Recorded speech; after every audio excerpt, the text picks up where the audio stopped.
ghoul or something. BJ shoves his hands through his hair and groans. Why won't you sit in the fucking living room? He looks between us, annoyed. It looks sick.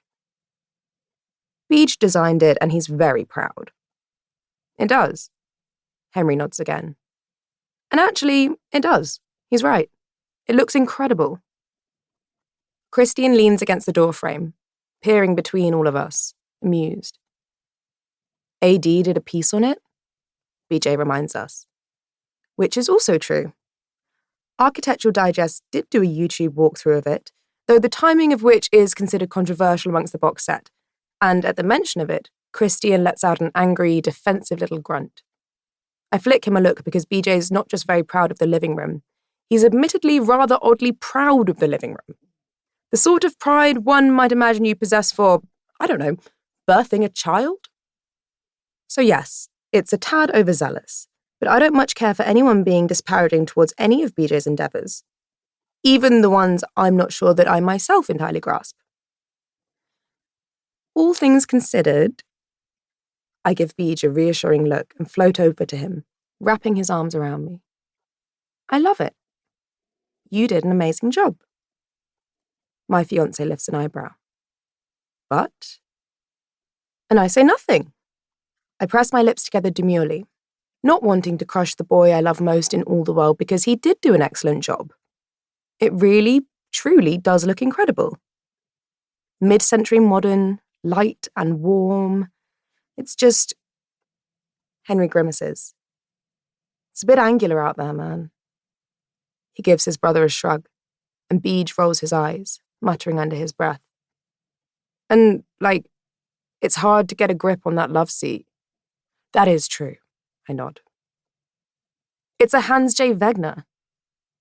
BJ looks between us, incredulous. It's a £37,000 bench. Yeah. Christian shrugs unhelpfully. Can't really put a price on comfort, though, can you? But clearly you can put one on discomfort, eh, Beej? Henry tosses his brother a wink, and BJ flicks me an unimpressed look. I stare up at BJ with big, sorry eyes. You do sort of just slip off. You know that. I tell him, eyebrows up. We tried to have sex on there and I slid right off it, like a penguin on ice. His eyebrows go up. We found a way to make it work. I shake my head a little. No, we didn't. We just had sex on the floor. BJ thinks back to the moment, and then a little smile rolls over his face as more of the details come back to him. We're the best at sex, he and I. Oh, yeah. He locks eyes with me, and from behind us, Henry grimaces. Christian nods and smacks me in the arm as he walks further into our room. Nice. Floor sex. Didn't think you had it in your parks. BJ gives me a little wink. Henry stretches his arms up over his head and sits back down on our bed. BJ picks up Henry's Sudoku and pelts it over at him. Stop hanging out in our bed. Henry shakes his head. Oh, we can't, he says, sounding sorry. BJ's eyebrows go up. Why's that? Too comfy. Henry rolls around just to annoy him.